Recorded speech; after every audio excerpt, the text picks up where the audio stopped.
kusoo dhawaada saaxiibayaal barnaamijkeeni ciyaaro halkaad kala socotaa waa Cawaalo Official Channel. Qodobada ugu muhiimsan wararkeenana waxaa ka mid Redi soo doonaysa inay cadaadiska ku sii hayaan Man City iyo xogta kulag derbi Catalonia. Barcelona oo mar kale u ordaysa booska afraad, fursado miyaan haysto? miyay Haaland iyo Mbappe mustaqbalka ka fiicnaan doonaa Messi iyo Ronaldo? Lewandowski oo ka jawaabay su-aashaas. Chelsea oo markeedii ugu horeysatay taariikhdeeda ku guuleysatay koobka naadiyada dunida. Barnaamijkan oo faahfaahsan daawasho wacan saaxiibayaal, fadlan haddii aad nagu cusub tahay subscribe sar, haddii hore nala joogta like share ku darasiina faafi barnaamijkenin. Redi soo doonaysa inay cadaadis ku sii hayaan Man City iyo xogta kulanka. Qodobka isaga ayaa aynu milicsan doonaa. Liverpool ayaa isha ku haysa sidii ay eryan dhigeeda Man City kulanka xiiso badan oo ka dhacaya gegida Turf Moor, iskana hor iman doonaan markaana marti ugu yihiin Tobrasden iyo kooxdiisa Burnley. Man City ayaa mar kale 12 dhibcood ku qabatay hoggaanka kadib guul weyn oo xalay ay ka gaadhay kooxda Norwich City. Liverpool oo kulan horna baaqu yahay ayaa mar kale farqiga dhibcaha ka dhigi karta 9 dhibcood. waa haddii ay ka guuleysato kulanka ee Burnley la ciyaaraysa galabta. Burnley ayaan qabin wax dhaawacyo cusub ah, balse waxaa ka maqnaan doona Charlie Taylor iyo Goodison iyo Matic. Dhinaca Liverpool waxaa tababara Jurgen Klopp ayaa wax warwar ku haynin dhaawacyo aan qabin oo saf dhammaystiran kala hortegi kara Burnley, isagoo shaxda ugu fiican soo xulan doona. Sidoo kale Sadio Mane oo dhowaan tababarka ku soo laabta ayaa la filayay inuu kusoo bilaamo doono shaxda, waxaana la filayaa inuu kasoo hormari doono saxiixa cusub ee Luis Diaz. Derbi Catalonia. Barcelona oo mar kale booska afraad ordaysa iyo fursado miyag u haysta ciyaartan ayaanu eegi doonaa. Barcelona ayaa isha ku haysa inay guushii saddexaad oo xidhiidha horyaalka La Liga gaadha caawa markay marti u tahay gegida garoonka Espanyol ee kooxda ku xafiltamaan. Kulanka waa kulanka loo yaqaano derbi Catalonia, waana labada kooxood ee magaalada Barcelona ka wada dhisan.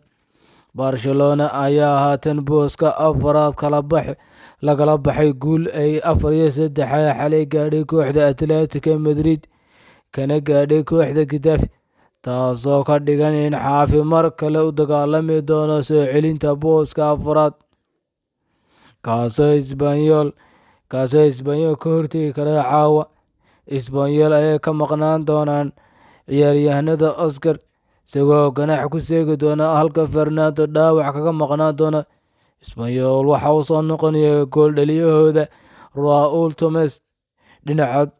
Dhinaca Barcelona, daafaca midig ee Alaves ayaa ganax ku seegaya kadib kulankii hore Atletico Madrid markii uu casaan qaatay, halka dhaawacyo ay qabaan ciyaaryahanada kale Ansu Fati, Samuel Umtiti, Sergio Roberto iyo Baldi.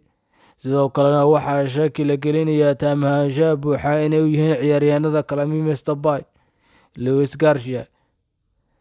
kulanka waxaa la filayaa inuu kusoo bilaabo doono daafaca midig Sergio Dest, maadaama uu ka maqnaan doono ciyaaryahanka Daniel Alves oo booska daafaca midig kala baxay ciyaaryahanka reer Mareykan. sidoo kale waxaa la filayaa inuu safka koowaad kusoo bilaabo doono Aubameyang oo kulankii hore kursiga kaydka kusoo bilowday. miyay Erling Haaland iyo Kylian Mbappe mustaqbalka ka fiicnaan doona Lionel Messi iyo Cristiano Ronaldo? Lewandowski oo la hadlay majallada France Football ayaa su-aashaas ka jawaabay. Weeraryahanka kooxda Bayern Munich Robert Lewandowski ayaa ka hadlay haddii uu arko hormoodka jiilka cusub ee Kylian Mbappe iyo Erling Haaland kuwa ka fiicnaan doona mustaqbalka. halyeeyada jiilkoodii Cristiano Ronaldo, Lewandowski. Ronaldo iyo Messi ayaa ah kuwa heerka ugu sarreeya kubadda cagta ku ciyaaraya muddo ku dhow 15 sano, iyagoo abaalmarinta Ballon d'Or-ka kooxda ku qabsaday tan iyo 2008. Mbappe oo 23 jir ah iyo Haaland oo 21 jir ah ayaa loo arkaa beddelka muddada dheer ee Ronaldo iyo Messi, balse Lewandowski ayaan filayn in marnaba saameyntoodii oo kale yeelan doonaan. Lewandowski oo la hadlay majalada France Football ayaa yidhi, iyagu waxay lahaayeen awood dheeraad ah, balse yaa og in 2 ama 3 sano ee soo socda uusan weeraryahan kaloo da'yariisa soo saari doonin. Chelsea oo markeedii ugu horeysay taariikhdeeda ku guuleysatay koobka naadiyada dunida. Qodobka isaga ayaa in milicsan doona. Kooxda kubadda cagta Chelsea ayaa markii ugu horeysay taariikhdeeda ku guuleysatay tartanka naadiyada dunida FIFA Club World Cup-ka, kadib markii ay magaalada Abu Dhabi ku garaacday kooxda reer Brazil ee Palmeiras. Ciyaar socotay 120 daqiiqo ayay Chelsea guusha ku xaqiiqsatay, kaasoo rogoodhe daqiiqadii ugu dambeeyay u dhaliyay halyeyga ku suntan guulaha Chelsea ee Kai Havertz una beddelay gool. Chelsea ayaa u dabaaldegtay koobkeeda markii ugu horeysay ay ku guuleysatay, waxaana koobkii labaad xilli ciyaareedka socda ee Blues hantido. Hore waxay ugu soo guuleysatay Chelsea koobka loo yaqaan UEFA Super Cup-ka, haatana waxa ay qaaday koobka Club World Cup-ka. Chelsea ayaa koobkeedii 3aad xilli ciyaareedka fursad u heli doonta toddobaadka dambe, waana finalka Carabao Cup-ka ay la ciyaari doonto kooxda Liverpool. Barnaamijkeeni ciyaaruhu intaas ayuu ka eegay. Fadlan haddii aad nagu cusub tahay subscribe saar, haddii hore loo joogto like iyo share ku darasiina faafi barnaamijkeena mahadsanid.